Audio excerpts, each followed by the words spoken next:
Et là, je vais en plein écran.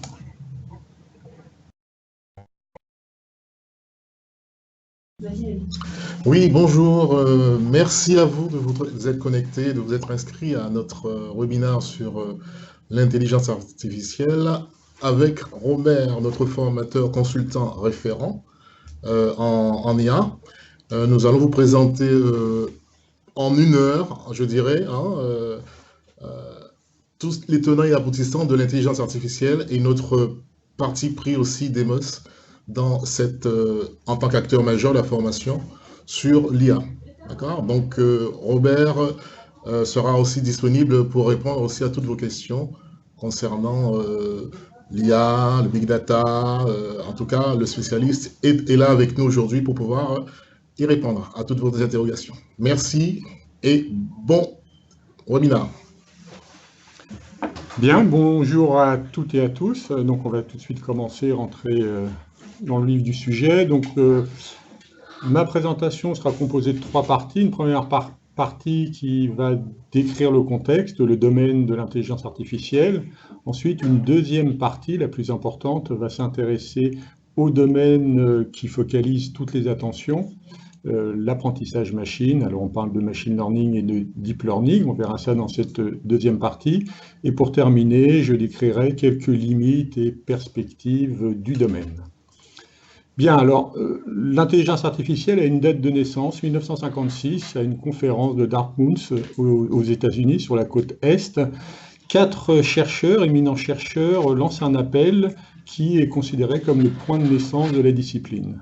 Qui sont-ils? On a John McCarthy, Minsky, Rochester et Shannon.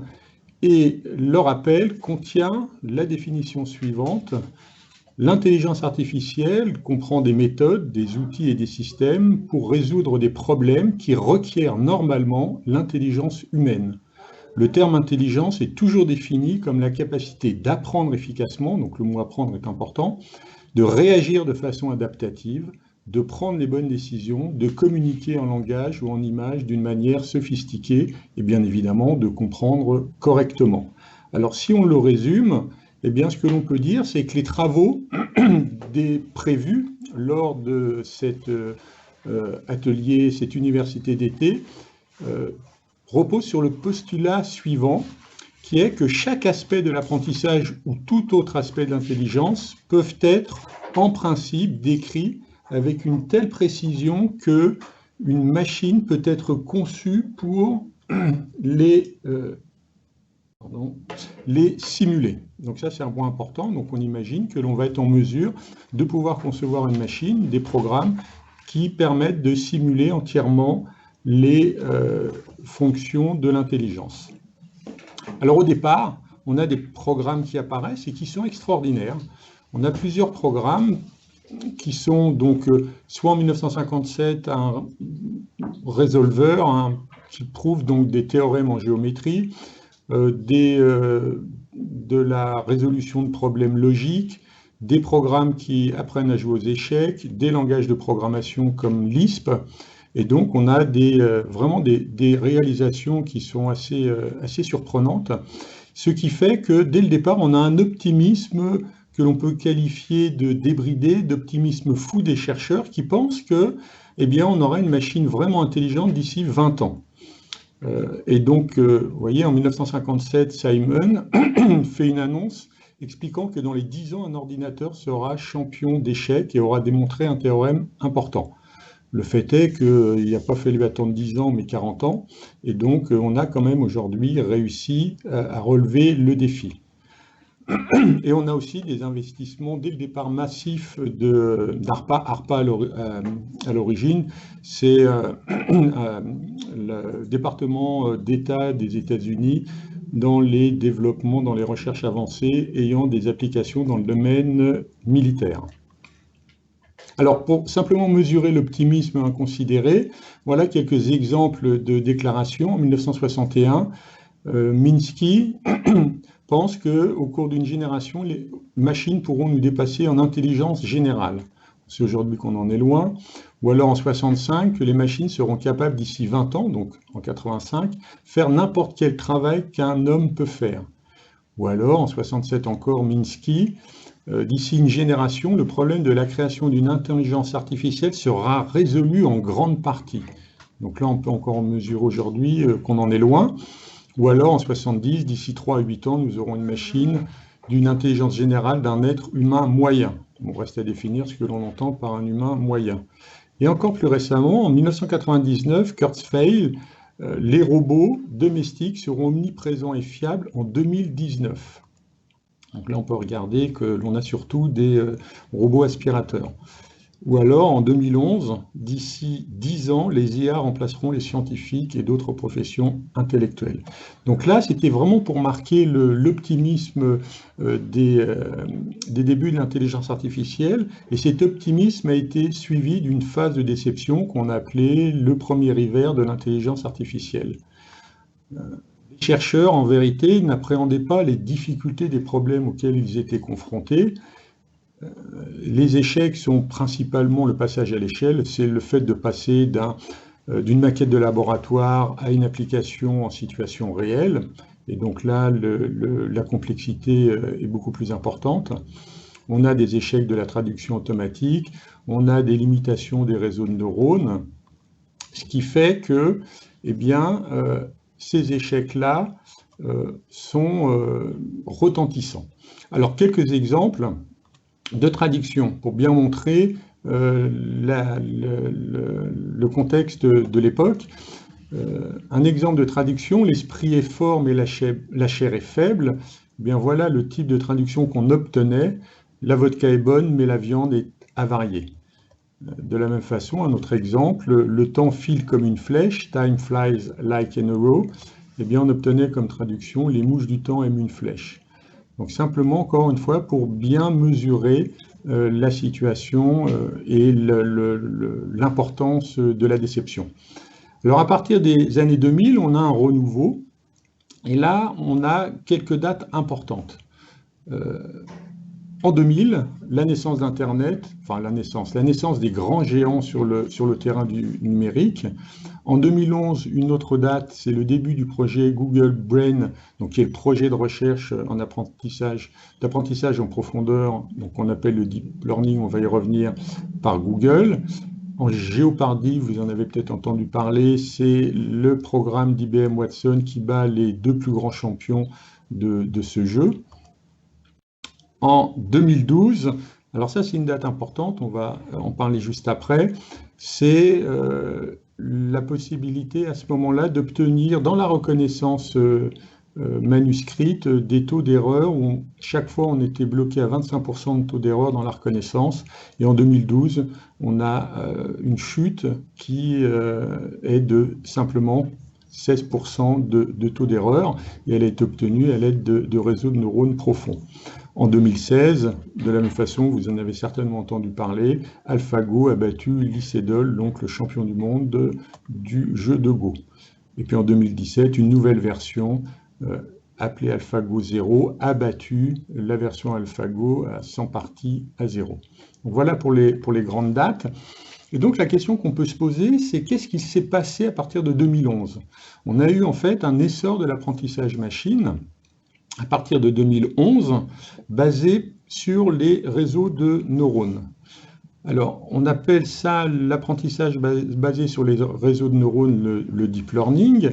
Et le deep learning permet à la machine de tirer des leçons de ses comportements passés, d'améliorer elle-même la qualité de ses réponses, et pour être toujours plus efficace, d'optimiser son propre raisonnement. C'est la raison pour laquelle on parle d'apprentissage profond. Donc la machine va s'améliorer au cours du temps en fonction de ses expériences passées. Quoi qu'il en soit, cette révolution à partir de 2011 a été permise par la conjonction de 3 événements. Le premier, c'est l'apparition et la démocratisation des matériels informatiques de plus en plus puissants, vous vous en doutez, et principalement des processeurs graphiques, les GPU, capables de plus de 1000 milliards d'opérations par seconde. Donc ça, c'est important. Le deuxième élément, c'est les progrès des algorithmes des réseaux de neurones artificiels. Donc là, de la même façon, on a progressé dans les traitements pour les rendre plus efficaces. Et puis le troisième élément, comme on va le voir, c'est la disponibilité de masses de données. L'accumulation de données permet à ces programmes d'apprentissage de progresser de façon continue. Et c'est la raison pour laquelle la reconnaissance vocale, la traduction automatique et la reconnaissance d'images progressent depuis cette époque à très grande vitesse. Alors, ce qu'il faut quand même préciser, c'est que je parle d'apprentissage, mais l'intelligence artificielle ne se réduit pas à l'apprentissage. C'est un domaine bien plus vaste. On a bien évidemment l'apprentissage, donc qui comporte à la fois le machine learning et le deep learning. On a aussi d'autres domaines, comme celui de la résolution de problèmes, un domaine qui s'intéresse à la formalisation, à la modélisation de connaissances et de raisonnement, à la planification, à la résolution de problèmes dans des environnements incertains. Donc on voit que l'on a beaucoup de domaines qui constituent, de sous-domaines qui constituent le domaine de l'intelligence artificielle. Alors, une fois que l'on a dit ça, eh bien, il faut noter que le deep learning, pour préciser les termes maintenant, c'est un sous-domaine de ce que l'on appelle le machine learning. Donc le machine learning, ça signifie apprentissage machine. Le deep learning, eh bien, c'est un apprentissage machine dit profond. Il est profond, on va le voir, parce qu'il est basé sur ce qu'on appelle les réseaux de neurones. Le machine learning lui-même est un sous-domaine de l'intelligence artificielle, mais ce qu'il faut bien noter, c'est que lorsque l'on parle d'intelligence artificielle, on doit entendre finalement deep learning. Simplement parce qu'aujourd'hui, le deep learning concentre toutes les attentions. Donc que ce soit dans les journaux ou à la télévision, lorsque l'on parle d'intelligence artificielle, il faut entendre en vérité deep learning. De la même façon dans les articles de recherche ou même dans les applications dites d'intelligence artificielle. Alors les différents domaines, si on synthétise ça, on a d'abord donc le domaine intelligence artificielle, donc que l'on pourrait résumer comme étant le domaine qui va permettre de penser, d'agir comme un humain et ou de façon rationnelle. On a un sous-domaine qu'on appelle le machine learning, donc là c'est l'apprentissage automatique au sens général, qui lui-même contient un autre sous-domaine qu'on appelle le deep learning et qui lui est un apprentissage qui va être inspiré du fonctionnement du cerveau. Alors les dates de ces trois grands domaines, on a l'apparition, donc on l'a vu en 1956, du domaine donc, de l'intelligence artificielle. On a les premières théories et réalisations qui suscitent l'intérêt et l'enthousiasme. À partir du début des années 2000, on a le machine learning, donc, qui principalement permet de faire de la prévision, donc des analyses prédictives. Puis, dans les années 2000, précisément à partir de 2011-2012, on a donc l'envol, l'essor, le succès du deep learning qui permet d'aborder des problèmes plus complexes qu'avec le machine learning ou alors d'en résoudre d'autres qui étaient déjà résolus avec le machine learning mais avec une plus grande précision. Et donc là, j'ai simplement indiqué quelques exemples de réseaux de neurones. Alors, aujourd'hui, le machine learning, finalement, et encore une fois plus précisément le deep learning, est partout. Le marché de l'intelligence artificielle est entré dans une phase de croissance, aussi bien dans les segments B2C que B2B, et la plupart des prévisions s'accordent sur une explosion du marché de l'IA dans les années à venir, et son impact profond sur nos sociétés. À telle enseigne que Tractica affirme que l'intelligence artificielle devrait générer près de 90 voire 100 milliards d'euros d'ici 2025. Donc cela correspond à une progression annuelle moyenne de 45%. On a des chiffres encore plus importants qui estiment que en 2030, l'intelligence artificielle participera à l'économie mondiale à une hauteur de 15-20 000 milliards de dollars. Alors, trois facteurs peuvent expliquer cet essor très rapide de l'intelligence artificielle. Le cloud computing, qui permet le stockage à distance et le partage de la puissance de calcul. Ça, c'est important parce que pour entraîner les réseaux de neurones, il faut vraiment de grosses puissances de calcul. Deuxième élément, l'open source, qui encourage l'accès, la redistribution et l'enrichissement du code source d'un logiciel. Puis troisième élément, mais qui est un peu une conséquence du précédent, c'est la démocratisation de la collaboration et des communautés de développeurs qui favorisent donc l'enrichissement, la démocratisation des applications, notamment celles qui sont liées à l'intelligence artificielle. Alors, de manière très synthétique, les usages actuels de l'intelligence artificielle sont les classificateurs de spam, par exemple, des systèmes de recommandation, vous les avez sur Netflix, sur Amazon, quand vous faites même des recherches Google, des assistants pour les smartphones et tout ce qui est reconnaissance vocale, la reconnaissance faciale et la reconnaissance d'image, l'analyse de texte et les traductions automatiques, la détection d'anomalies, les transports et la robotique domestique. Donc finalement, on voit que l'intelligence artificielle infiltre de plus en plus les domaines et de la vie quotidienne et des entreprises. Dans les usages prochains et qui commencent à être actuels, on a les voitures sans conducteur, tout ce qu'on appelle la nouvelle médecine, donc qui va être une médecine excessivement personnalisée, un nouveau type d'IHM, donc pour ce qui est conversation, mais là on commence à le voir avec ce qu'on appelle les agents conversationnels et qui font de plus en plus de progrès, et éventuellement aussi la création artistique.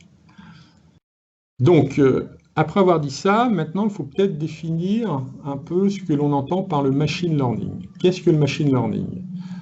Un humain, lui, il apprend avec l'expérience. Une machine, elle a des instructions programmées. Alors quand je dis une machine, j'entends les programmes que l'on utilise, que ce soit Word, Excel ou un navigateur. Eh bien lui, il a été défini à l'aide d'un ensemble d'instructions programmées et qui permettent de l'utiliser d'une certaine façon et pas autrement. Maintenant, l'intelligence artificielle et l'apprentissage, eh bien de la même façon, si on prend l'analogie avec un humain, on va dire qu'elle apprend avec l'expérience. Alors la différence, c'est que ici, l'expérience est un ensemble de données. Donc on va dire que finalement, la machine apprend à partir des données. Et la définition qu'on pourrait en donner serait la suivante, c'est que le machine learning, c'est un programme, donc un algorithme, qui, par apprentissage, améliore ses performances à partir d'un ensemble de données qui peut être gigantesque. Donc ce point-là est important. Le machine learning est donc un programme, mais un programme qui apprend, mais qui apprend pour améliorer ses performances et les résultats qu'il va proposer. Mais il apprend à partir de quoi?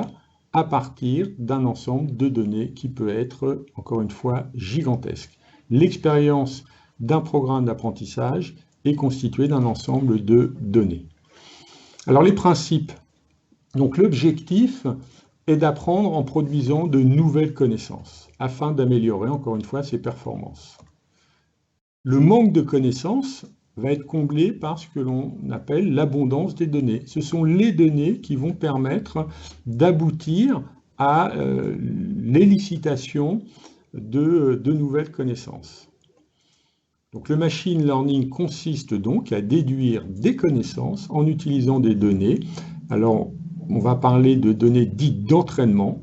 Donc il faut qu'on dispose de suffisamment de données, qu'on appelle encore une fois des données d'entraînement, à partir desquelles le programme va pouvoir s'améliorer et donc apprendre. Donc un problème d'apprentissage, finalement, on pourrait le définir de la façon suivante. Étant donné une collection de paires entrées-sorties, qu'on appelle des exemples d'apprentissage, comment élaborer un modèle qui puisse prédire correctement une sortie étant donné une nouvelle entrée? Par exemple, je veux faire l'estimation du prix d'un bien immobilier, je dispose d'exemples de biens pour lesquels je connais déjà le prix. Donc les biens sont décrits par un certain nombre d'attributs. Alors imaginons que l'on utilise uniquement la surface, la superficie. Eh bien, à partir de ces données-là, le système va essayer de mettre en évidence une relation qui permette, à partir de la superficie, d'en déduire le prix.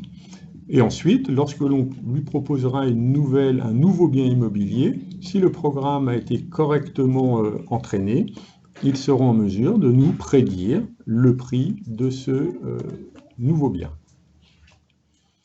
Alors, voilà comment est-ce que ça se passe. On va avoir une première étape d'entraînement. Donc, on va disposer d'exemples d'entraînement. À partir de ces exemples, on va entraîner un modèle. Une fois que le modèle a été entraîné, et donc là, on va tester la qualité du modèle. Et une fois que les tests sont probants, eh bien, le modèle va être sauvegardé. Et ensuite, on va pouvoir l'utiliser dans une deuxième étape, dans une deuxième phase, qui est la phase d'exploitation. La phase d'exploitation, qu'est-ce qu'elle consiste? Elle consiste en quoi? Donc, on va prendre le modèle qui aura été préalablement entraîné, on va lui soumettre de nouvelles données. Ces nouvelles données vont aboutir à des prédictions, et les prédictions ensuite vont être interprétées. Voilà résumé un petit peu le mode de fonctionnement. Donc, il faut bien comprendre qu'on a deux étapes. On a une première étape qui est une étape d'entraînement. Une fois que le modèle a été entraîné et qu'on a validé qu'il a été correctement entraîné, eh bien, on passe dans une deuxième étape qui est une étape d'exploitation. Et lors de l'exploitation, lorsque l'on obtient des résultats à l'aide du modèle, eh bien, les résultats doivent être bien évidemment compréhensibles et donc interprétés. Alors, j'ai indiqué qu'il était très important d'utiliser et de disposer de beaucoup de données. Donc les données, il faut savoir que parfois, eh bien, elles ne sont pas accessibles. Ce n'est pas toujours forcément facile d'y accéder. Et puis ensuite, il faut en disposer d'une quantité suffisamment importante. Pourquoi? Parce que certains problèmes ne donnent des résultats qu'à partir parfois de plusieurs centaines de millions d'observations. Donc c'est ce qu'on appelle l'analyse de signaux faibles. Eh bien, lorsque l'on va vouloir mettre en place une solution de machine learning ou de deep learning, donc d'apprentissage machine, eh bien, il faut être conscient, il faut bien vérifier que les données sont accessibles et qu'on en dispose en quantité suffisante. Alors d'où viennent les données? Elles viennent des applications, vous vous en doutez, de toutes sortes, les applications que l'on utilise, et puis aussi elles sont fournies par les individus eux-mêmes qui postent des photos, des vidéos, des musiques ou qui utilisent des objets connectés. Et en règle générale, ces données-là, eh bien, elles sont en quelque sorte sous l'autorité de ce qu'on appelle les GAFA, pour Google, Amazon, Facebook et Apple aux États-Unis ou BATX en Chine, qui sont exactement les correspondances Baidu, Alibaba, Tencent et Xiaomi. Alors, on a d'autres sources de données. Donc, on a ce qu'on appelle les open data, donc, qui sont des sources de données mises à disposition de façon gratuite par la société civile ou même par des organismes qui travaillent dans le domaine de l'apprentissage. Ce qu'on appelle des Open API, donc des applications, donc des interfaces pour pouvoir communiquer avec les applications comme Google, Twitter, Facebook, et donc pouvoir récupérer des flots de données. Et puis la troisième source, bien évidemment, le Internet, le web en lui-même. Et donc là, l'idée, c'est de pouvoir récupérer des informations directement sur les pages Internet. Alors, une fois que l'on a vu les données, donc là, il faut disposer de données. Maintenant, ces données-là, il va falloir les interpréter. Il va falloir les analyser. C'est la raison pour laquelle on va utiliser des algorithmes d'apprentissage. Les algorithmes d'apprentissage reposent sur un postulat qui est qu'il existe des liens entre les données. Et les algorithmes, leur objectif, c'est de mettre en évidence justement ces liens de dépendance entre les données, donc de trouver des liens entre les données. Alors c'est une hypothèse forte, parce que parfois, eh bien, on n'a pas de lien entre les données. Ça peut paraître surprenant, parce que nous, on a toujours tendance à avoir des liens de causalité. Et puis parfois, on peut trouver aussi des causalités, des corrélations, mais qui sont fallacieuses. Donc c'est la raison pour laquelle l'interprétation, comme je l'ai dit précédemment, est importante. Un exemple simple, il pleut, et puis ce que l'on constate, une fois qu'il a plu, eh bien qu'il y a des escargots. Avant la pluie, il n'y avait pas d'escargots, après il y en a. Eh bien le système peut trouver comme corrélation qu'il pleut des escargots. Et donc c'est la raison pour laquelle il faut faire attention. Souvent on dit que corrélation n'est pas raison, et donc il faut vraiment justifier l'élicitation des liens qui auront été mis en évidence par les algorithmes d'apprentissage. Alors, en intelligence artificielle, voilà comment est-ce que l'on pourrait classer les grandes catégories d'algorithmes. On a tout ce qui est logique, contrainte et ontologie. Donc ça, c'est ce qui est plus utilisé pour faire du raisonnement dit symbolique. On a ensuite une autre partie, c'est celle-ci qui va nous intéresser, qui est la partie apprentissage, à l'intérieur de laquelle on a le machine learning, et ensuite on a le deep learning. Le machine learning, lui, serait plutôt utilisé pour manipuler des données structurées, et le deep learning plutôt pour manipuler ce que l'on appelle des données non structurées, donc pour le traitement du langage, l'analyse du bruit et la vision. Et puis on a un autre domaine qu'on appelle les plateformes multi-agents, qui sont plus pour mettre en place ce qu'on appelle une intelligence collective. Donc c'est le fait de pouvoir faire que plusieurs entités, pour imaginer des objets connectés, puissent échanger de l'information pour aboutir à une proposition qui soit une proposition collective. Alors au niveau ici du passage du machine learning au deep learning, un élément de différenciation, comme je viens de le dire, ce sont l'existence de données structurées et qui seraient plutôt liées donc, et traitées par le machine learning, et les données non structurées par le deep learning. On peut le voir aussi en fonction du nombre de dimensions. Ce qu'on appelle les dimensions, c'est pour une donnée qui devra être interprétée par l'algorithme, eh bien la donnée, elle est décrite par combien d'attributs. Je reprends mon exemple du bien immobilier. Si le bien immobilier il est décrit par la superficie, le nombre de pièces, son ancienneté ou la distance vis-à-vis de la gare ou du centre, eh bien là on dira que l'information est décrite par 4 attributs et donc elle dispose de 4 dimensions. Et donc plus on a de dimensions, eh bien plus l'analyse va être complexe et elle va être traitée de manière plus efficace par justement les algorithmes de deep learning, comme c'est illustré ici sur le schéma. Lorsque l'on a plus d'une centaine de dimensions pour chaque donnée analysée, on aura bien évidemment tout intérêt à plutôt utiliser des algorithmes de deep learning. Donc on va s'intéresser à cette partie d'apprentissage, donc qui est le machine learning et le deep learning. Alors pour ça, on a principalement 3 grandes classes d'algorithmes. Alors là, les 3 grandes classes fonctionnent aussi bien pour le machine learning que pour le deep learning. On a ce qu'on appelle des modèles prédictifs. Donc ça, ce sont des modèles qui vont permettre de prédire quelque chose, de prédire une valeur, de prédire un événement en fonction d'une situation donnée. Et donc là, on parlera d'apprentissage supervisé. Ces modèles prédictifs, donc, ils permettent de faire, comme on en indique, des prédictions sur le futur. Par exemple, prédire si un patient doit être hospitalisé à la suite d'une attaque ou prédire la valeur d'un stock dans 6 mois. Là, on parle d'apprentissage supervisé. Pourquoi?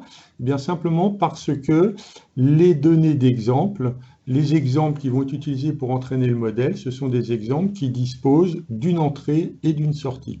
C'est-à-dire chaque donnée, eh bien, on a la valeur, le résultat qui lui est associé. Par exemple, l'estimation du prix d'un bien immobilier. Pour chaque donnée, pour chaque exemple, on va avoir la description du bien et en regard la valeur, l'estimation du prix, donc son résultat. Et donc c'est à partir de cet ensemble de données que le système va pouvoir ensuite faire des prédictions. On a un deuxième type de modèle qu'on appelle des modèles descriptifs. Et là, on parlera d'apprentissage non supervisé. Alors, pourquoi non supervisé? Eh bien, simplement parce que cette fois-ci, les données, les exemples ne sont constitués que d'éléments descriptifs. On n'a pas de résultats, de valeurs associées à chaque donnée d'exemple. Donc, l'idée, c'est tout simplement d'essayer de produire de la connaissance à partir des données. Donc là, on n'a pas la nécessité, donc, comme je viens de l'indiquer, de données de sortie, de résultats antérieurs. On a simplement des données d'entrée pour en déduire automatiquement de nouvelles connaissances. Et donc les exemples ici, ce serait principalement des exemples de segmentation des données, d'essayer de mettre les données qui sont plus proches au niveau de leur description les unes des autres dans un ensemble, et puis celles qui sont différentes, les mettre dans un autre ensemble.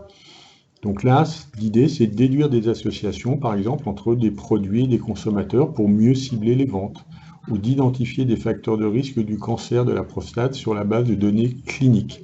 L'idée, encore une fois, c'est d'essayer de décrire, de caractériser les données. Donc là, c'est la raison pour laquelle on parle de modèle descriptif et non supervisé, parce que les exemples sont simplement des exemples descriptifs, on n'a pas de valeur associée à chaque exemple. Puis le troisième élément, mais là que je ne vais pas véritablement présenter, c'est ce qu'on appelle l'apprentissage par renforcement. C'est un type d'apprentissage qui principalement va permettre de faire des prises de décision en temps réel, d'optimiser des déplacements de robotique. C'est dans ce type d'apprentissage que l'on a tout ce qui est l'apprentissage par la machine, donc à jouer à des jeux ou à déplacer des robots. Donc là, on a pas mal d'exemples. Alors, pour synthétiser ce que je viens de dire, donc le machine learning, c'est de l'apprentissage supervisé, donc qui permet de construire un modèle prédictif basé sur des données d'entrée et de sortie. Et là, on va avoir deux types finalement de prédiction, ce qu'on appelle soit de la régression, soit de la classification. Je vais vous le décrire rapidement. Deuxième type d'apprentissage, c'est l'apprentissage non supervisé. Donc lui, eh bien, il ne va pas faire de la prédiction, mais de la description. Donc l'objet ici, c'est de regrouper, d'interpréter les données uniquement en fonction des données d'entrée. Et donc ça permet de faire donc, du clustering, c'est-à-dire tout simplement de la segmentation des données.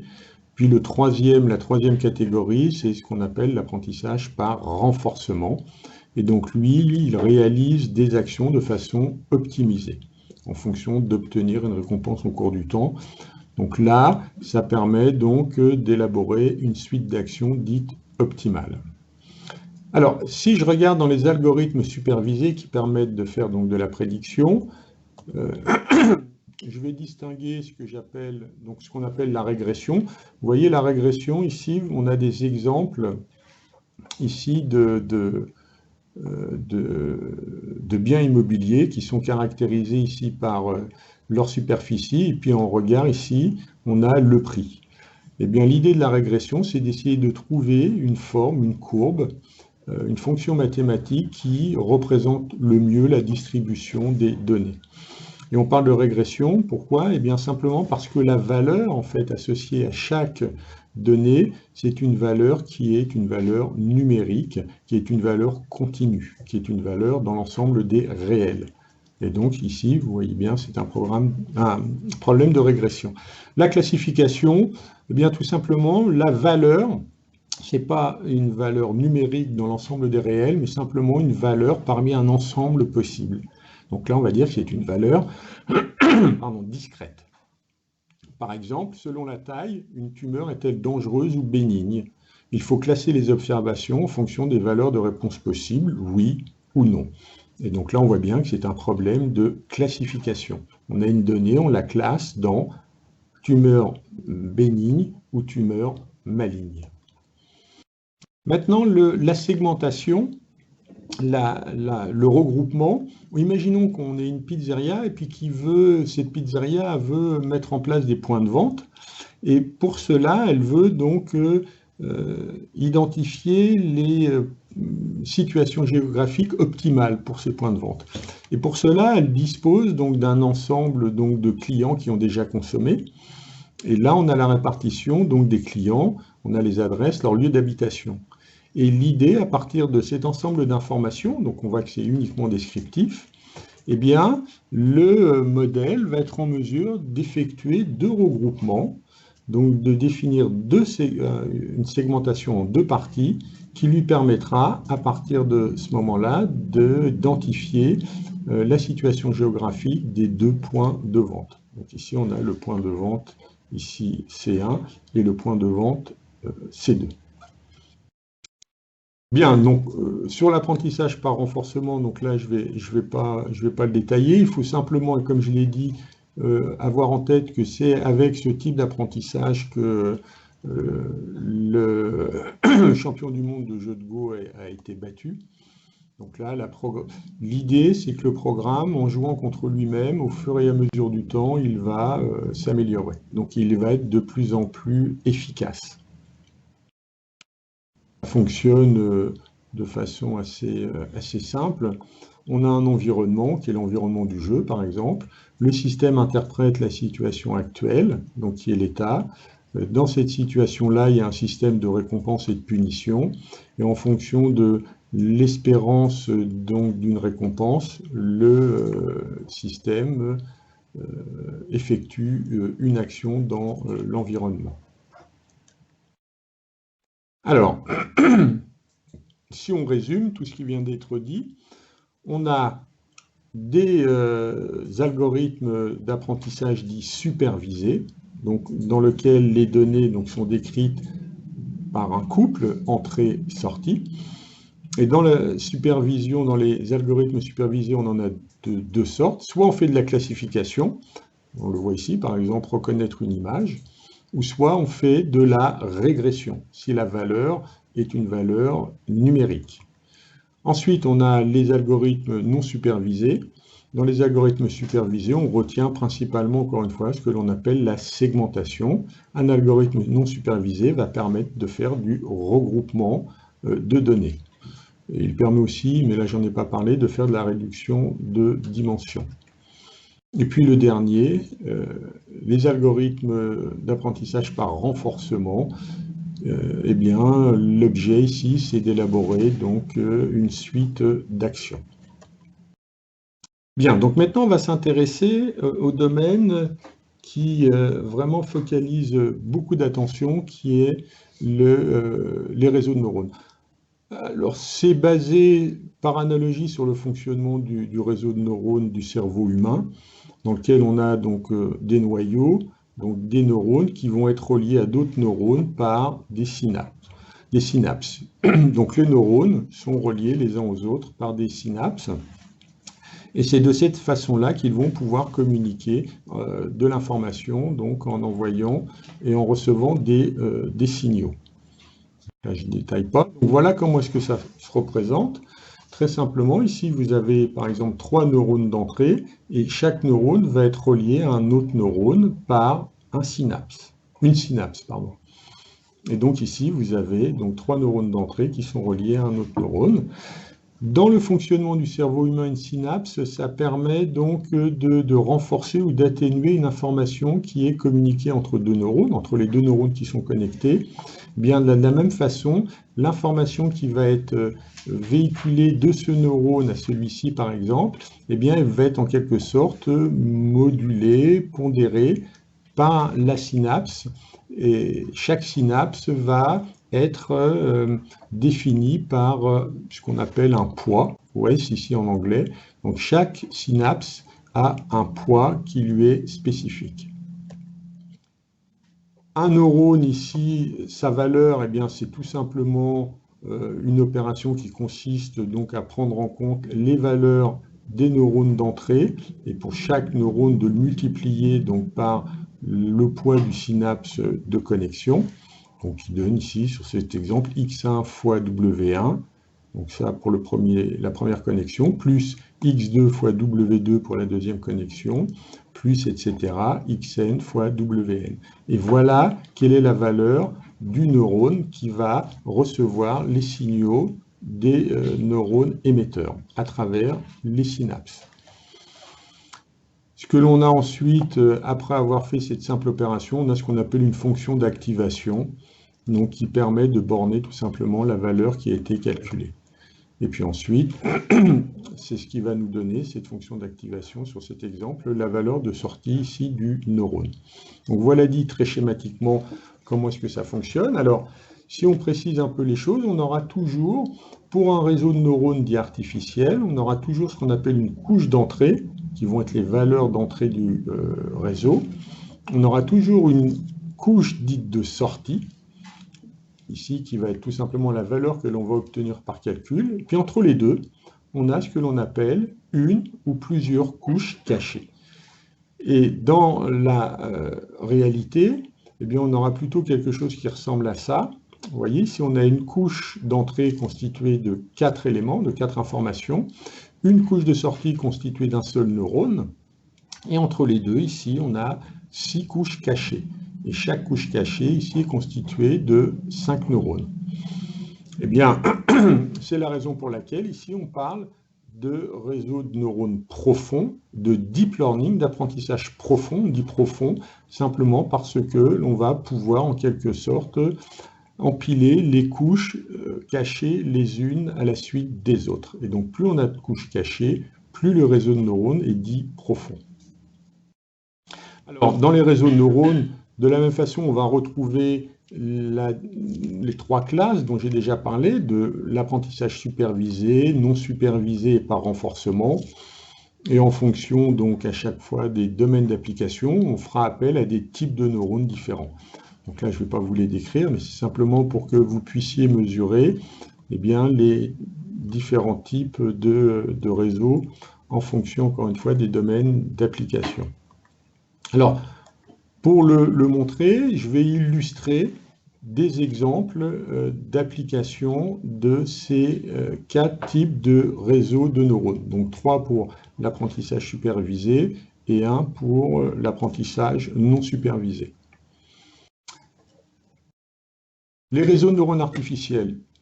Imaginons ici que l'on ait, c'est ce que je donne d'ailleurs en exemple lors de mes cours, là, ça symbolise un fichier de clients d'une banque qui sont, chaque client est décrit par 14 paramètres, donc là on a 14 dimensions.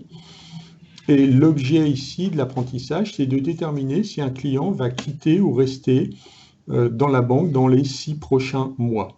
C'est donc un problème de classification. Pour chaque client, on veut savoir si dans les 6 prochains mois, il y a une probabilité importante pour qu'il quitte la banque ou au contraire qu'il reste.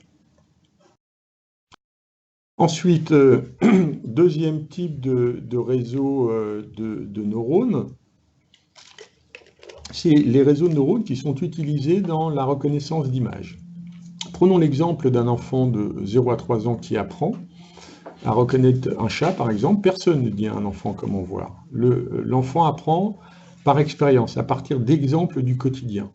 Ce qu'il faut comprendre, c'est que là, il faut voir les yeux presque comme des appareils photo qui prennent des photos toutes les 200 millisecondes. Donc, ce qui fait que finalement, un enfant de 3 ans a vu des centaines de millions de photos du monde réel. Et c'est à partir de cet ensemble de données, de photos, eh bien, qu'il va être ensuite en mesure de pouvoir faire de la reconnaissance d'images sans qu'on ait besoin de lui expliquer très précisément de quoi est constitué un chat, comment est-ce qu'il faut s'y prendre pour pouvoir identifier un chat et ne pas le confondre avec un chien, par exemple. Donc là, l'idée, c'est que plutôt que de tenter d'améliorer des algorithmes de modélisation, par exemple, de comment est-ce qu'il faudrait qu'on modélise un chat pour ensuite être en mesure de pouvoir le reconnaître, eh bien non, on va plutôt concevoir des algorithmes qui apprennent eh bien, avec le genre de données qu'un enfant reçoit par expérience. Donc on va faire de la même façon, soumettre à un programme d'apprentissage des centaines de millions d'exemples de photos. Donc ici, l'apprentissage machine consiste donc à enseigner aux machines à voir, en fait, comme nous. Alors, ça peut être, par exemple, vous le voyez ici, de nommer des objets et de déduire des formes géométriques 3D. Ici, donc une chaise haute, un éléphant, un mug, une chaise normale, un enfant, un gâteau. D'identifier des gens, sur cet exemple Léo, pareil. Ou alors encore de comprendre des relations, des émotions, des actions de la scène. Et là, on voit par exemple que l'enfant, il est assis sur une chaise haute et il est tout content lorsqu'il voit le gâteau. Et donc, c'est à partir donc, de ces types de réseaux de neurones, qu'on appelle des réseaux de neurones à convolution, eh bien, que l'on obtient aujourd'hui des résultats réellement impressionnants en reconnaissance d'objets. Donc là, vous avez des exemples d'images où le système identifie correctement les différentes parties de l'image, les différents objets la composant. On l'a aussi en temps réel, et donc c'est la raison pour laquelle il faut bien noter les progrès qui ont été effectués. Il y a quelques années, il fallait quelques secondes pour identifier les objets dans une image. Maintenant, on arrive à identifier en temps réel, c'est-à-dire à 30 images par seconde, tous les objets qui sont accessibles sur une image. Alors, ici, on avait un exemple. De la même façon, en imagerie médicale, c'est excessivement utilisé. Donc, ici, c'est un exemple d'une IA de Google qui détecte mieux le cancer du sein que les humains. Ici, on a une précision de 99%. On a un autre exemple, toujours dans le domaine médical, où là, c'est l'identification de cancer de la peau. Donc, ça a même fait la couverture de Nature, donc, qui est l'ouvrage de référence en publication scientifique. Et donc, simplement, là, avec son téléphone, son smartphone, on peut prendre en photo donc, un grain de beauté, une petite imperfection au niveau de la peau, et le système donc, vous indique si la probabilité pour que ce soit malin ou bénin. Ensuite, on a un autre type de réseau de neurones qu'on appelle les réseaux de neurones récurrents. Récurrents simplement parce qu'ils permettent donc de faire ce que l'on appelle du traitement de séries temporelles. Donc là, je vous donne quelques exemples. Le commentaire d'une image, par exemple. Vous voyez ici, vous avez une image, et puis le réseau de neurones automatiquement va commenter l'image. Donc là, il va dire qu'il y a un chien noir et blanc qui saute par-dessus la barre. Ou alors l'analyse d'un commentaire. Donc ici, vous avez un commentaire. Merci pour cet excellent repas, nous sommes ravis. Bien, le réseau de neurones, lui, va en déduire un sentiment positif à 90%. La traduction d'un texte. Vous voyez bien qu'il faut prendre les éléments dans le temps et de la même façon, faire de la traduction automatique, ça va être pris en charge par ce qu'on appelle les réseaux de neurones récurrents. Ou alors le sous-titrage en temps réel d'un film, comme vous pouvez le voir parfois sur YouTube. Alors voilà des exemples ici d'application des réseaux de neurones récurrents. Comme je viens de l'indiquer, génération d'images. Vous avez une image et puis le réseau va automatiquement proposer un commentaire. Alors ça peut être bien évidemment utile pour les malvoyants, pour les non-voyants. Vous envoyez une photo donc à un non-voyant, une photo de vos vacances, et bien le système automatiquement va commenter la photo. Alors, troisième type de réseau de neurones, alors là maintenant ce sont des réseaux de neurones non supervisés, qu'on appelle les réseaux de neurones GAN, les réseaux de neurones génératifs antagonistes. Alors, ce type de réseau est surtout utilisé pour faire de la création de contenu à partir de rien. Je vais vous donner des exemples. Ici, vous avez de la création, de la génération d'images, de visages qui n'existent pas. C'est le réseau de neurones lui-même qui a généré de manière entièrement automatique ces visages. Et ici, vous avez des exemples de chats, pareil, qui n'existent pas, qui ont été entièrement générés par le réseau de neurones lui-même. Et c'est à partir en fait de ce type de réseau que l'on a aujourd'hui la diffusion de plus en plus de ce qu'on appelle des deepfakes, c'est-à-dire donc des vidéos à l'intérieur desquelles ont été créés de toutes pièces des contenus, des comportements, des animations, des visages. C'est avec ce type de réseau, par exemple, que Harrison Ford a pu être intégré au trailer du film Star Wars Solo. Et comme je viens de l'indiquer, c'est aussi avec ce type de réseau que l'on crée des vidéos de type deepfake. L'exemple peut-être le plus connu est la vidéo où Mark Zuckerberg se vante de contrôler les utilisateurs de Facebook. On en a aussi sur Obama. Donc ça, ce sont avec ce type de réseau. Mais ils ont aussi une autre utilité, qui est la possibilité d'améliorer la qualité des images, par exemple des caméras de vidéosurveillance, et donc de faciliter le travail d'identification des personnes. On va voir ça tout de suite très rapidement sur deux exemples. Vous voyez ici, c'est l'amélioration. À partir ici vous avez du bruit, voilà l'image d'entrée, et le réseau de neurones, voilà ce qu'il arrive de lui-même à générer. Et si on compare par rapport ici à l'image sans bruit, eh bien, on voit que le résultat est vraiment très impressionnant. On est vraiment proche de la réalité. De la même façon, on va pouvoir ici, non pas donc interpréter le bruit, mais d'une certaine façon, essayer de passer outre la qualité de la résolution. Donc on part ici de cette image-là, pour obtenir ici ce résultat. Et là, de la même façon, on voit qu'on est proche finalement de la réalité. Donc ce type de réseau permet vraiment d'obtenir des résultats excessivement impressionnants. Alors, de façon plus générale, ce que je viens de dire avec ce type de réseau, les réseaux de neurones à convolution pour faire de la reconnaissance d'images ou les réseaux de type antagoniste, GAN, comme je viens de l'expliquer, eh bien, les applications font partie d'un domaine qu'on appelle le domaine de la vision artificielle. C'est le domaine qui est applicatif le plus riche et le plus fécond de l'intelligence artificielle, et plus particulièrement des réseaux de neurones, donc du deep learning. Alors, les principaux domaines, comme je viens de l'indiquer, c'est la reconnaissance de visage, l'analyse d'empreintes, d'activités en temps réel, d'imagerie médicale, de contrôle qualité, de ce qu'on appelle la télédétection, donc pour voir à partir de drones, voir des changements de situation donc au niveau de l'environnement, de la génération aussi de contenu avec ici des images similaires, donc avec des réseaux de type GAN, ou ici de la génération complète. Alors, bien évidemment, ici, j'ai donné des exemples, donc qui sont relativement, pour certains, assez exceptionnels, mais finalement, on peut quand même bénéficier du machine learning, même si on n'a pas comme objectif de construire une voiture autonome ou de mettre en place un dispositif de vision et d'imagerie médicale. Finalement, toute organisation peut bénéficier du machine learning. Pas besoin de réaliser des tâches très sophistiquées à la pointe du progrès. On peut automatiser toutes sortes de tâches fastidieuses. Imaginez qu'au cours d'une journée, avec le travail que vous faites, vous puissiez économiser juste 1 heure de travail. Finalement, c'est quelque chose d'excessivement intéressant.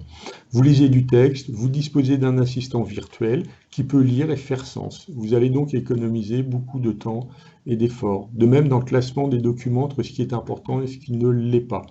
Finalement, on va, dans ce cadre-là, parler de ce que l'on appelle de l'intelligence assistée. On va donc, en quelque sorte, pouvoir, grâce à ce type d'outils, identifier des données anormales et avoir de cette façon-là une sorte d'aide à la décision. Par exemple, l'analyse des clients qui sont susceptibles de quitter la banque dans les 6 prochains mois. Et donc, on voit que l'intelligence artificielle investit tous les domaines de notre quotidien et aussi, comme je l'avais indiqué, ceux de l'entreprise pour tout un ensemble de tâches finalement qui vont permettre donc d'assister les employés, les collaborateurs dans leurs activités métiers. Bien. Alors, là j'en arrive à ma dernière partie qui va être ici de donner finalement quelques limites. Les succès récents de l'intelligence artificielle, finalement, et quand on les regarde, c'est vrai que les résultats sont absolument époustouflants. Parfois, on arrive vraiment à obtenir des choses surprenantes. Là, je lisais un article de recherche il n'y a pas longtemps, où on a maintenant un système d'intelligence artificielle qui est en mesure de pouvoir cloner votre voix en se basant uniquement sur une séquence de 5 secondes. De 5 secondes seulement, le système, et quand on regarde les résultats obtenus, c'est absolument étonnant. Eh bien, ces succès, en fait, pourraient laisser croire que l'on a enfin compris comment imiter l'apprentissage et l'intelligence de l'espèce humaine, au point que certains Cassandres, certains prophètes autoproclamés, nous préviennent peut-être que les machines sont sur le point de nous dépasser. Il faut bien être conscient que rien n'est plus faux, rien n'est plus faux, même si, bien évidemment, comme je viens de l'indiquer, les progrès sont exceptionnels, mais les machines restent excessivement limitées. Pour bien comprendre ces limites, là je m'appuie donc sur les travaux de Stanislas Dehaene, professeur au Collège de France, neuroscientifique, et qui finalement explique que les réseaux de neurones dans la reconnaissance des images, donc tout ce qui est vision en fait finalement par machine, eh bien ça correspond aux opérations que notre cerveau réalise inconsciemment en 2 dixièmes de seconde. quand vous ouvrez les yeux sur le monde, d'un seul coup, en 2/10 de seconde, vous faites une reconnaissance des objets, une reconnaissance des images. Vous reconnaissez l'image, vous la catégorisez, vous accédez à son sens. Cependant, notre cerveau, il ne s'arrête pas à ces 2/10 de seconde. Il va beaucoup plus loin. Il formule des représentations symboliques, des théories explicites du monde que l'on peut partager donc avec d'autres personnes par le biais du langage. Donc ce qu'il faut bien comprendre, c'est que finalement, et là c'est ce que l'on voit, c'est l'apprentissage de concepts abstraits, les réseaux de neurones ne savent pas le faire. Quand vous voyez qu'un réseau de neurones, par exemple, identifie très bien l'image d'un chat, on lui donne une image et puis il reconnaît que c'est un chat, en aucun cas il n'a appris le concept de chat. La seule chose qu'il sait faire, c'est une reconnaissance très superficielle. C'est uniquement à partir des pixels, eh bien, il est en mesure, dans cet agencement particulier de pixels, dire, eh bien, ça c'est l'image d'un chat. Mais le réseau de neurones ne sait pas qu'un chat retombe toujours sur ses 4 pattes, qu'un chat n'aime pas l'eau, etc., etc. Donc les opérations raisonnées, symboliques, demeurent pour l'instant l'apanage de notre espèce. Les réseaux de neurones les modélisent mal. Alors, même si, bien évidemment, les progrès sont faits dans ce sens-là, on le voit dans la compréhension du langage naturel, dans la traduction automatique ou le raisonnement logique, mais on est loin d'égaler les capacités du cerveau humain. Et d'ailleurs, c'est souvent le reproche qu'on fait aux réseaux de neurones. Ils essaient de tout apprendre au même niveau, comme si finalement tous les problèmes revenaient à une question de classification automatique. Stanislas Dehaene explique que pour celui qui ne possède qu'un marteau, tout ressemble à un clou. Et vous voyez bien que ce n'est pas le cas avec notre cerveau. Lui, il parvient à hiérarchiser les informations, et lorsque c'est possible, en extraire des principes généraux, logiques et explicites. Et là, de cette façon-là, vous avez beaucoup d'exemples. Il faut bien comprendre que ça peut être quelque chose de relativement important dans les voitures autonomes qui, en temps réel, doivent reconnaître donc des panneaux de signalisation. Et bien là, de la même façon, ici, dans la reconnaissance d'une image, les réseaux de neurones s'appuient sur des éléments finalement qui sont anodins, tels que la couleur, la forme. Il suffit de changer quelques détails dans l'image et d'un coup, les performances s'effondrent. Il y en a qui sont spécialisés donc, pour essayer de mettre en défaut les réseaux de neurones dans la reconnaissance d'images. Et on a des exemples de ce type-là, où on peut prendre une banane, on modifie quelques pixels, on lui colle un autocollant, et le réseau de neurones va nous dire qu'il reconnaît un grille-pain, par exemple. On a eu la même chose avec une tortue 3D, où on la déforme un peu, n'importe quel humain reconnaît que c'est une tortue, et lui, le réseau de neurones a plutôt identifié un fusil. Alors, deuxième élément excessivement important dans les limites, c'est le pouvoir explicatif. Le réseau de neurones et les réseaux de neurones, encore une fois, permettent d'obtenir des résultats absolument extraordinaires. Ils peuvent détecter des tumeurs avant les médecins, offrir un rendement boursier bien supérieur aux traders humains. Certaines IA sont même en mesure de créer leur propre musique originale. On a des outils d'apprentissage qui font vraiment de la génération de contenu musical, de contenus musicaux à la BAC, par exemple. Ou alors de produire un tableau dans le style de Van Gogh. Mais le seul souci, c'est que, eh bien, on obtient des résultats à l'aide du réseau de neurones, mais finalement, on ne sait pas comment il s'y est pris pour nous proposer ce résultat. Une fois que le réseau de neurones a appris à reconnaître quelque chose, un développeur ne peut pas voir comment il a réussi. Avec un tout petit réseau de neurones, on peut encore comprendre ce qui se passe. Donc explique Yacola, donc professeur à MIT, mais quand il atteint des milliers de neurones et des centaines de couches, cela devient impossible. Et on a des outils qui nous permettent de voir en quoi se spécialisent les différentes couches ou les différents neurones lors de l'apprentissage. Le constat est qu'aujourd'hui, dans 95% des cas, la spécialisation des neurones nous reste inaccessible. On ne sait pas pourquoi les neurones se sont spécialisés de telle ou telle façon. Donc ça, c'est bien évidemment un point important. Pourquoi? Quand tout va bien, pas de souci, mais dès qu'un incident survient, eh bien, il faut être en mesure de pouvoir fournir une explication argumentée pour expliquer la raison pour laquelle telle décision finalement a été prise. Par exemple, comment est-ce que l'on pourra se défendre face à un ordinateur qui vous a déclaré terroriste sur la base de son propre jugement? Si ça a été obtenu à l'aide d'un réseau de neurones de plusieurs centaines de couches avec des centaines de milliers de neurones, eh bien, on n'aura aucune explication. De la même façon, quid des erreurs de diagnostic pour une maladie grave? Ou qui sera jugé responsable en cas d'accident d'une voiture autonome, comme ça s'est passé il y a quelques temps avec une voiture Uber? C'est où la notion de biais ne doit pas être sous-estimée et où la notion de connaissance doit être précisée au sein des réseaux de neurones. Ce que j'essaye de dire là, simplement, c'est qu'on aura vraiment fait un bond lorsque l'on arrivera à passer de ce qu'on appelle une croyance vraie, c'est-à-dire une conviction, à une croyance vraie accompagnée de sa raison. C'est-à-dire quelque chose qui doit pouvoir être justifié, qui doit pouvoir être expliqué. Et c'est uniquement de cette façon-là que l'on obtiendra quelque chose que l'on peut noter comme étant une connaissance, donc quelque chose qui est compréhensible et donc transmissible. Alors, on arrive à la fin. Très rapidement, parce qu'on en parle aussi, on parle d'intelligence artificielle faible, d'intelligence artificielle forte.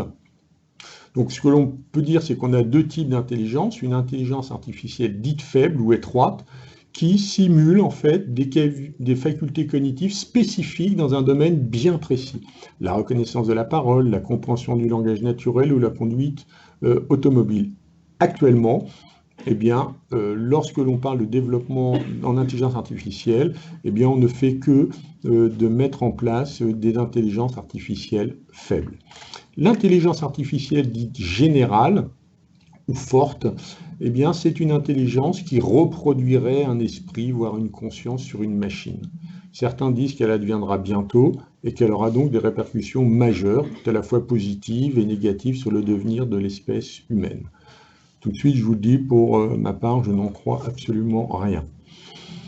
Donc l'intelligence artificielle faible est susceptible de se réaliser, tandis que l'intelligence artificielle forte, de mon point de vue, n'est pour le moment qu'une illusion. Même si Microsoft, par exemple, a investi $1 milliard dans OpenAI, donc Open Artificial Intelligence, et s'associe à son travail pour tenter de développer une intelligence artificielle forte. Dernier point, tout au moins avant-dernier. Donc là, on a vu les limites et puis la distinction entre l'intelligence artificielle faible et forte. Maintenant, un point, bien évidemment, qui souvent peut être inquiétant, c'est quid de l'emploi. Avec le développement d'intelligence artificielle dans beaucoup de domaines de l'entreprise, eh bien, est-ce que ça ne va pas avoir pour conséquence donc une suppression d'emplois de façon très importante et donc de générer des armées de futurs chômeurs? Les avis sont partagés, et donc là on reprend en quelque sorte le modèle de Schumpeter, donc qui consiste à dire que toute révolution technologique, en quelque sorte, va bien évidemment détruire des emplois, mais en même temps créer de nouveaux. C'est ce que Schumpeter avait appelé la destruction créative. Et donc là, dans des projections qui sont faites, ici, on voit que selon Gartner, on va avoir d'ici 2020 1,8 million de postes qui vont être supprimés, mais en contrepartie, 2 millions et demi vont être créés. Quoi qu'il en soit, l'intelligence artificielle va de toute façon engendrer des modifications des postes liés au changement avec donc des formations et des remises à niveau des personnels en entreprise. Donc ça va avoir un impact, comme je l'ai dit tout à l'heure dans ce que j'ai appelé l'intelligence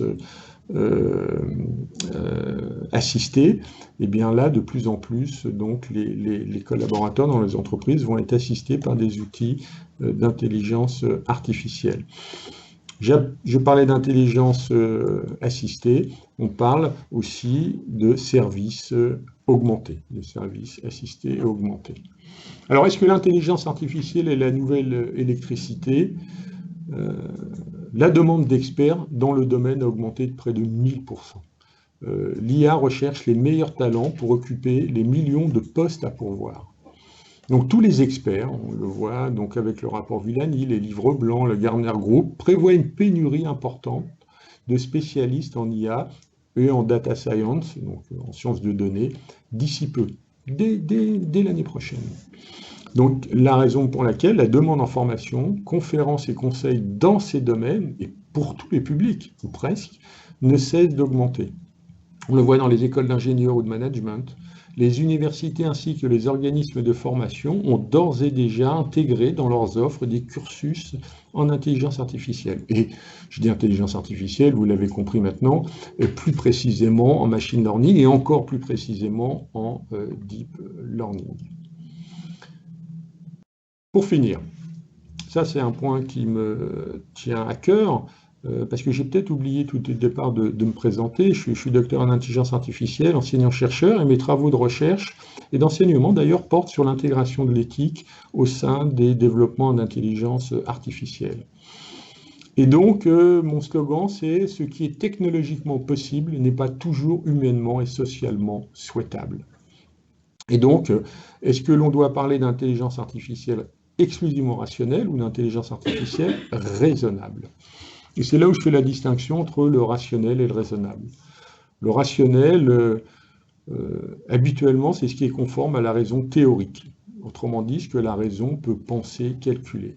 Ratio, en latin, c'est d'abord le calcul. Donc, ce qui est conforme à la raison théorique, ce que la raison peut penser, calculer, connaître, et au moins en droit, expliquer. Expliquer. Ce que j'ai dit tout à l'heure, ce que ne peuvent pas encore faire les réseaux de neurones. Donc on est avec les réseaux de neurones dans un domaine de traitement rationnel, mais il manque encore une fois le pouvoir explicatif. Raisonnable, c'est non pas ce qui est conforme à la raison théorique, mais à la raison pratique. À notre désir de vivre, donc raison pratique, conformément à la raison. Et on doit prendre les deux ensemble et surtout ne pas les confondre, ne pas confondre le raisonnable et le rationnel. Et rationnel, ce qui est conforme à la raison, donc peut connaître ou expliquer, ce que la raison peut connaître ou expliquer, et raisonnable, c'est là où on voit la différence, ce qu'elle peut justifier. La raison, d'un point de vue rationnel, peut connaître et expliquer, la raison, d'un point de vue pratique, raisonnable, elle peut justifier. Et donc, bien évidemment, en fonction d'un certain nombre de désirs ou d'idéaux. La folie, par exemple, n'est pas moins rationnelle que la santé mentale. Sinon, la psychiatrie serait impossible. Mais elle est moins raisonnable. Sinon, la psychiatrie, bien évidemment, serait inutile. Et donc, en résumé, ce qu'il faut bien conserver et garder à l'esprit, c'est que l'innovation, et aujourd'hui on ne parle que d'innovation, bien évidemment, c'est le maître mot. Et d'ailleurs, si on fait un petit peu d'histoire, on voit que le mot innovation a remplacé le mot progrès. Mais l'innovation n'est pas, vous le savez bien, forcément synonyme de progrès. Il faut éviter tout réductionnisme technologique, dans la mesure où il n'y a pas de lien de nécessité entre innovation technologique, encore une fois, et progrès social. Et donc, finalement, l'éthique. L'éthique nous invite à intégrer le fait, et la recherche sur l'éthique, le fait que ce qui est, encore une fois, technologiquement possible n'est pas toujours humainement ou socialement souhaitable. Et donc, c'est la raison pour laquelle les considérations éthiques doivent être prises en compte au plus tôt. Et c'est aussi la raison pour laquelle, donc, dans les formations qui sont délivrées, et qui couvrent tous les aspects du machine learning et du deep learning, à chaque fois, j'insiste sur cet aspect donc, de l'éthique à prendre en compte dès le départ.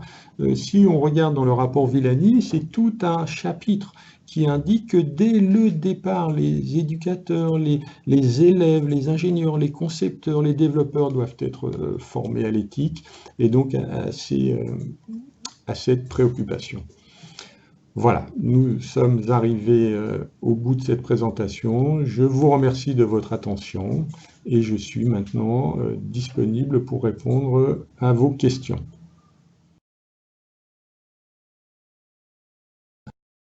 Alors, il y a une question intéressante. Peut-on imaginer que les grandes théories physiques, Big Bang, soient mises à mal et que l'on puisse, avec l'IA, démontrer que le monde est déterministe?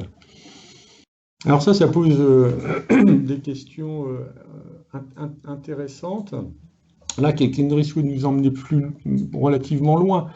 Moi, quand je parle des grandes théories physiques, alors je ne sais pas si elles vont nous permettre de démontrer que le monde est déterministe, mais c'est là où on fait la distinction et où on peut plutôt maintenant préciser tout à l'heure ce que j'ai appelé le postulat qui était d'essayer d'identifier donc des liens, mais que pour ça on avait besoin de beaucoup de données. Et donc c'est à partir d'un ensemble de données que l'on va pouvoir déduire des nouvelles connaissances. Mais ce n'est pas toujours le cas. Si je prends l'exemple justement de la théorie de la relativité générale d'Einstein, Einstein a produit la théorie de la relativité générale alors qu'il ne disposait quasiment pas de données. On ne savait pas que l'univers était en expansion, on pensait qu'il y avait une seule galaxie. Et en vérité, il a abouti à la théorie de la relativité générale à partir d'une expérience de pensée. L'expérience de pensée était, est-ce que finalement quelqu'un qui est en chute libre sent le poids de son corps? Et donc là, aujourd'hui, on pourrait imaginer, malgré l'ensemble des données dont on dispose, est-ce que un système, un programme, un algorithme d'intelligence artificielle d'apprentissage serait en mesure d'aboutir à la théorie de la relativité générale? Moi, je ne pense pas, j'en suis pas convaincu, je ne suis pas le seul. Étienne Klein, qui en a déjà parlé par ailleurs, de la même façon, pense que, eh bien, on n'est pas encore à ce niveau-là. Donc, on n'a pas de programme d'intelligence qui soit dans la mesure d'effectuer des expériences de pensée. Donc, vous savez, il y a un article de 2009, je crois, de Chris Anderson, justement, qui avait indiqué que d'ici peu de temps, avec les progrès en intelligence artificielle et en apprentissage, on arriverait, en quelque sorte, ce serait la fin de la science, la fin des scientifiques. On en est bien loin. Où en est l'Europe avec l'intelligence artificielle versus les grands acteurs américains?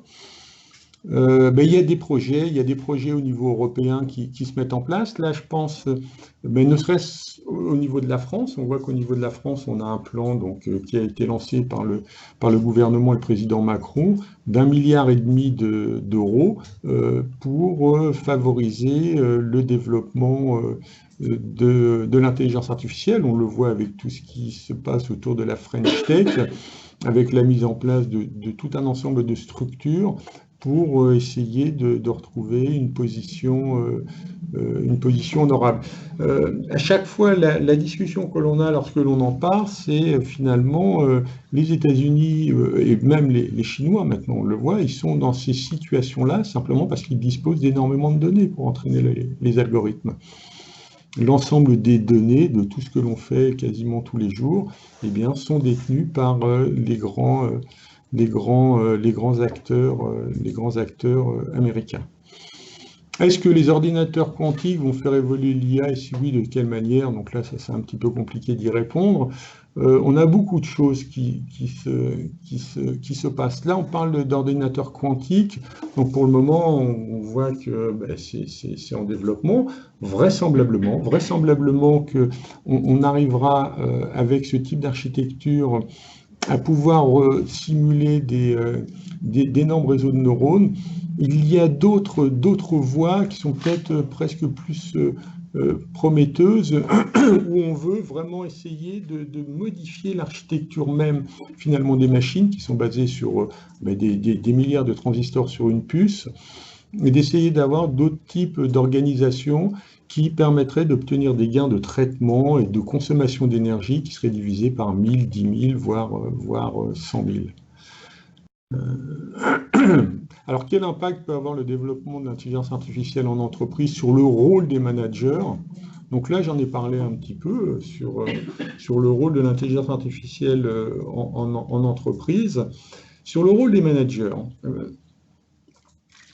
alors je vois de façon un petit peu indirecte, c'est que le rôle des managers, ça va être entre autres d'aider ses collaborateurs justement à vivre le changement induit par la contamination, c'est-à-dire induit par le fait que l'intelligence artificielle, effectivement, s'invite de plus en plus dans les activités métiers des entreprises. Et donc là, alors on va avoir des outils d'aide, d'assistance, mais vraiment le rôle du collaborateur, ça va être, du manager, ça va être d'accompagner donc ces collaborateurs pour que, eh bien, ils puissent vivre sans trop de traumatisme, donc tous les changements qui sont inhérents donc à l'évolution de leur métier par des outils d'intelligence artificielle. Alors, y a-t-il un cadre juridique à ce jour au regard du développement des innovations en intelligence artificielle? Vous savez qu'on discute beaucoup, par exemple, du droit des robots. On a le GRPD, le règlement donc, général sur la protection des données. Donc oui, le cadre juridique et tout au moins les juristes, et à chaque fois qu'on a des discussions sur ces sujets-là, les juristes sont toujours convoqués. On a souvent des conférences pluridisciplinaires dans lesquelles on a bien évidemment des chercheurs en intelligence artificielle, des philosophes, des juristes pour discuter de tous ces points, simplement parce que effectivement ça va poser des problèmes. C'est pour ça que j'en ai parlé un petit peu, des problèmes éthiques. Prenons l'exemple de la voiture autonome. Le problème, souvent on essaye de régler et on essaye de se poser des questions en essayant de traiter ce qu'on appelle des dilemmes. Vous savez, le dilemme où il y a une voiture, eh bien, elle se retrouve dans une situation, il y a une femme enceinte qui traverse, mais en dehors des passages pour piétons, et puis d'un autre côté, il y en a, je ne sais pas, trois personnes âgées, elles traversent en respectant le code de la route. Eh bien, que doit faire la voiture autonome? Préserver les trois personnes âgées qui respectent le code de la route et tuer la jeune femme enceinte ou l'inverse? Donc ça, ce sont des questions qu'on se pose. Non, en fait, ce qui serait plus important, c'est à partir du moment où on a un problème, c'est d'essayer d'identifier correctement la source et qui en est responsable. Est-ce que c'est l'utilisateur, le concepteur, le développeur, le distributeur? Voilà.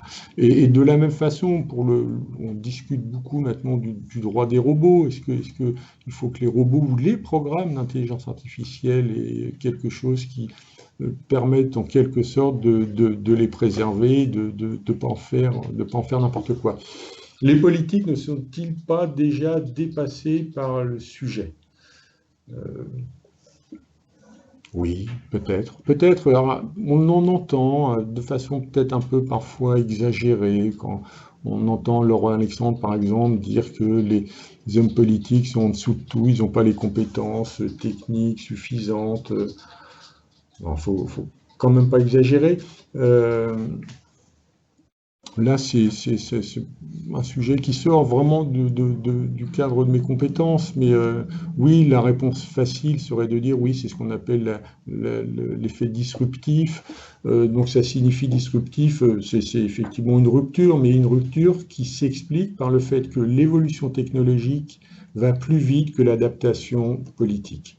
Et donc à chaque fois on est en décalage, et que par essence même de ce principe d'évolution, eh bien, on peut dire d'une certaine manière que les hommes politiques vont toujours être un petit peu en retard et tenter de combler ce retard qui peut éventuellement, malgré tout, être de plus en plus important au fil du temps. Voilà, donc je pense que on va s'en tenir là. Je vous remercie pour toutes ces questions. Il y en avait plein d'autres. Je suis désolé de ne pas pouvoir y répondre à toutes. C'est un sujet effectivement passionnant, sur lequel il y aura encore beaucoup de choses à dire. Là, je pourrais en parler encore pendant des heures. Je vais maintenant peut-être laisser le mot de la fin donc à Monsieur Lombion. Oui, en tout cas, merci à tous ceux qui se sont connectés. Vous étiez quand même très nombreux. Il faut savoir que Robert, vous voyez, assure aussi toutes les animations dans nos salles, dans la Grande Arche, sur les enjeux et opportunités de l'IA, le Big Data, tout ce qui tourne aussi autour de machine learning, deep learning, etc. Donc, je vous invite à aller sur notre site, www.demos.fr et vous aurez effectivement toutes les informations, la durée des formations, le coût et le lieu, bien sûr. À ce jour, nous sommes dans la Grande Arche. Et merci d'avoir participé à ce webinaire. À bientôt. Merci à vous. Bonne journée. Au revoir.